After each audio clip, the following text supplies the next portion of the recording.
con respecto a la pobreza monetaria, no es la pobreza multidimensional, de eso vamos a hablar más adelante también, que es interesante ponerlo sobre la mesa.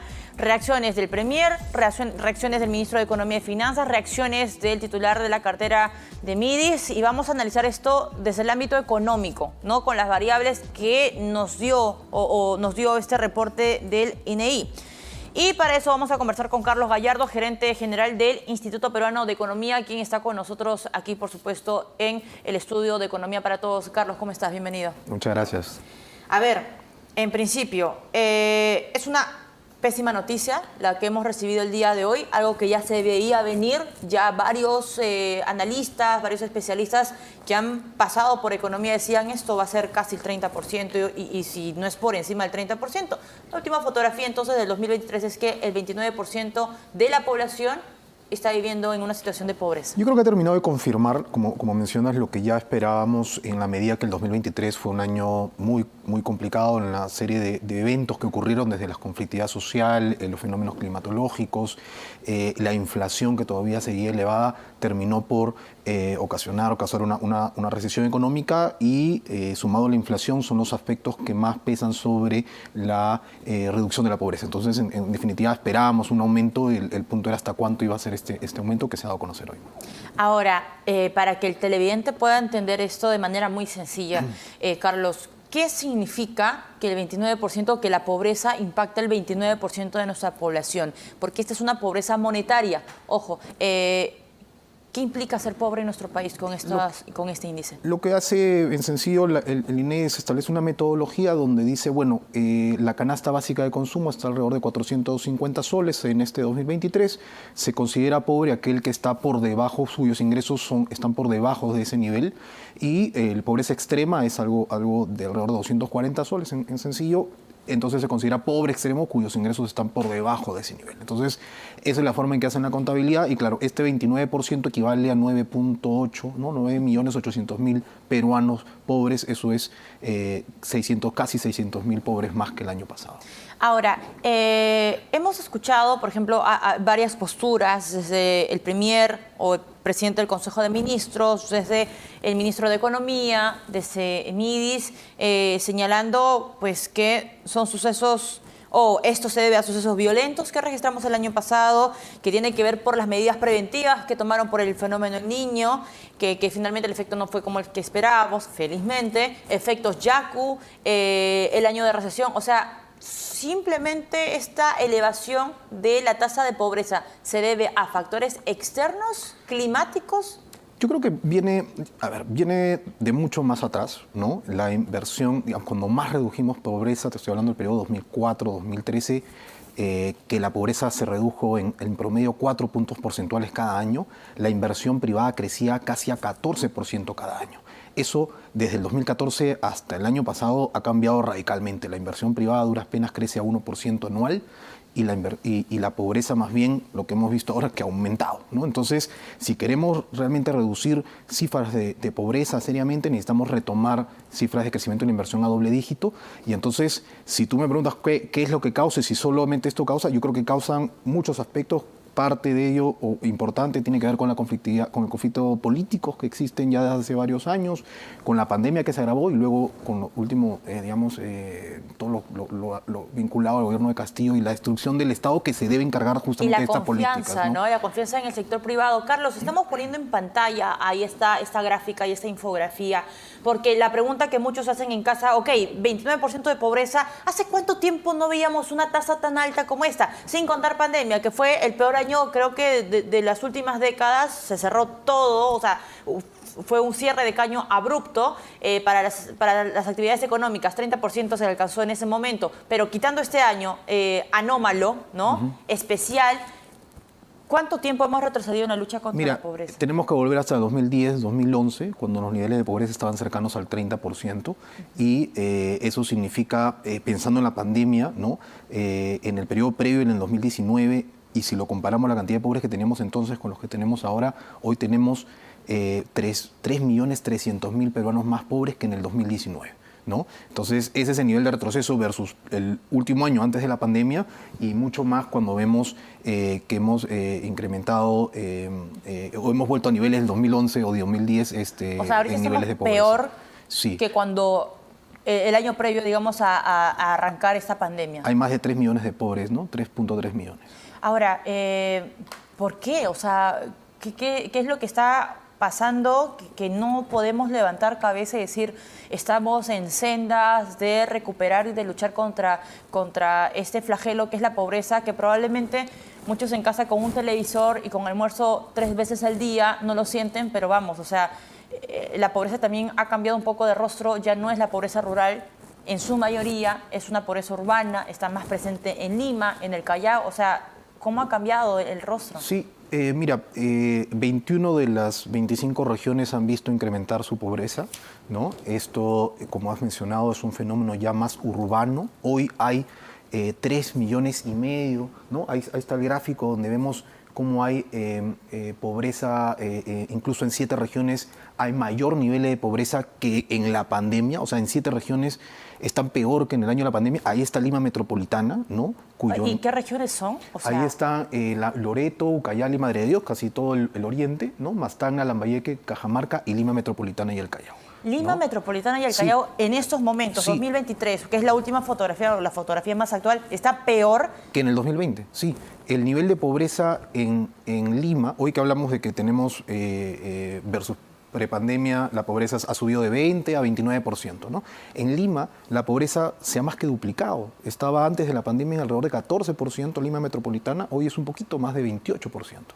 ¿No? Entonces ese es el nivel de la gravedad y es lo que hablábamos también de cómo la pobreza se ha tornado un fenómeno más urbano, ¿no? En el periodo prepandemia, ahí tenemos un gráfico además, la pobreza, los pobres, el 57% de los pobres estaban ubicados en zonas urbanas. Hoy ese nivel es del 73%.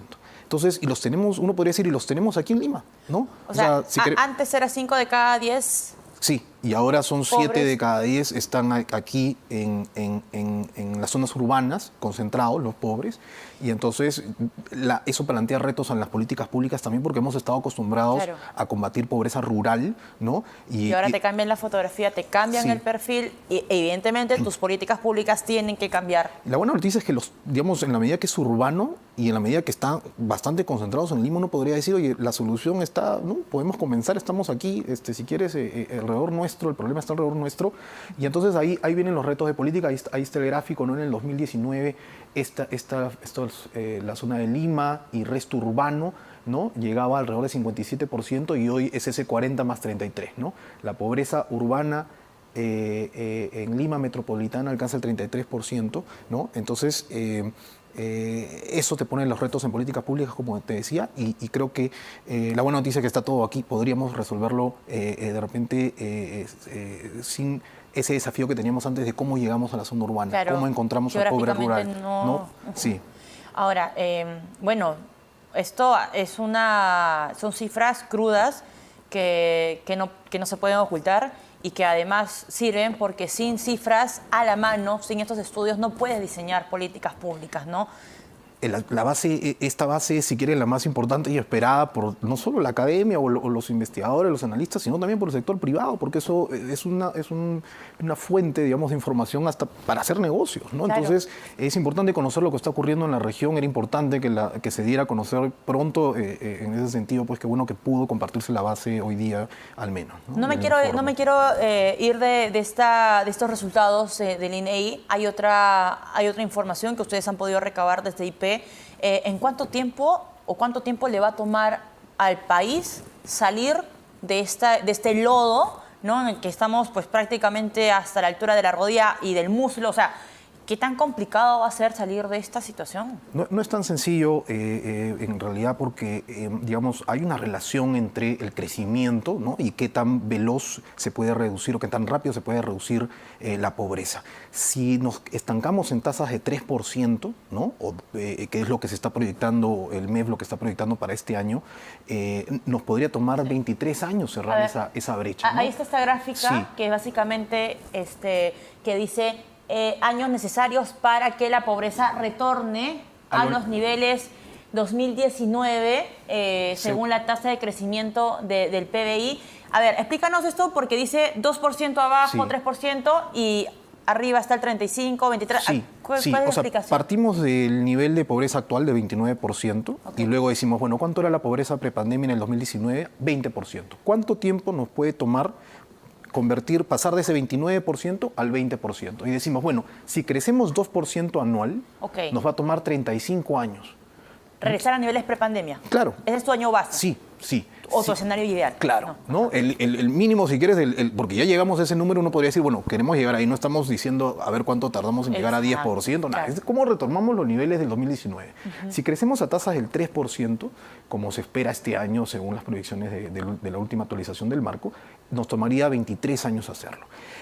Digamos, para que te des una idea, el promedio de crecimiento del Perú hasta antes de la pandemia, o sea, entre el 2000 y el 2019, fue de 5% anual en promedio. Entonces, cuando vemos ahí, nos podría tomar 13 años y empezamos a crecer a 5%. Por eso es que decimos que crecer a 3% es bueno crecer en lugar de caer como el año pasado, hicimos el año pero pasado, 3% no va a ser suficiente. O ¿no? sea, si crecemos 3%, vamos a regresar a niveles prepandemia en 23 años. O sea, recién, señores, en el 2047 vamos a ver... Sí. Oye, pero es que nos están esperanzados. Sí, la buena, digamos, esta es una relación, es una elasticidad, decimos los economistas, pero es una relación entre la pobreza y el crecimiento. La buena noticia es que esta relación puede cambiar, este proceso podría ser más rápido. ¿De qué depende? De las reformas, por un lado, pensando en el largo plazo, de estas reformas, grandes reformas que sabemos que tenemos que hacer, Claro. ¿no es cierto? Y que venimos discutiendo hace 20 o 30 años, que nos faltó hacer, si quieres, en la década de los 90, ¿no?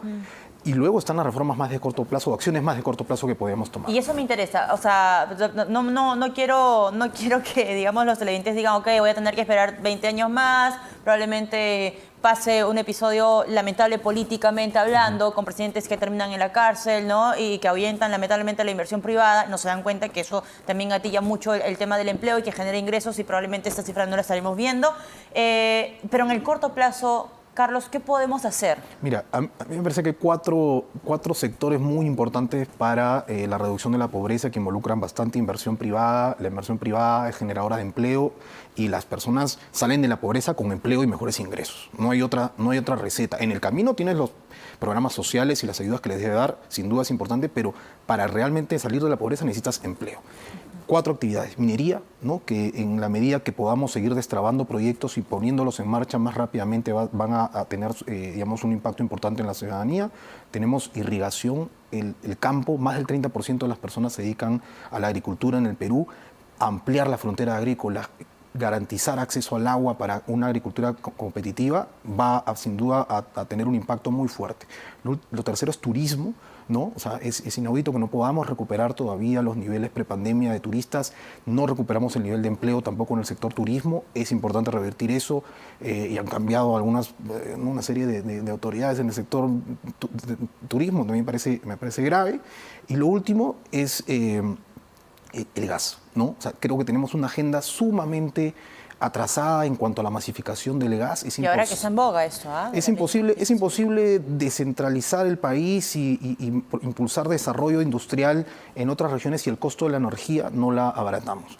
Y el costo de la energía pasa por más energías renovables, digamos, partiendo por las energías, digamos, las plantas generadoras de energía a las que estamos acostumbrados, que son las hidroeléctricas, pero tenemos el gas, lo tenemos ahí, y lo que tenemos que hacer es explorar más para tener más gas disponible, pero además de eso, hogares, ¿no? en manera más inmediata es cómo hacemos que el gas llegue más rápido a las casas y a las industrias en las regiones. Muy bien, Carlos, muchísimas gracias por acompañarnos en esta oportunidad. Creo que es un compendio bastante nutrido el que ha dado y ha revelado el día de hoy el INEI, así que da como para tener más lecturas, sacar lupa y empezar a ver los datitos chiquitos o las letras pequeñas que de repente en esta oportunidad no he alcanzado el tiempo para hacerlo. Carlos Gallardo, gerente general del Instituto Peruano de Economía, estuvo con nosotros. Hacemos una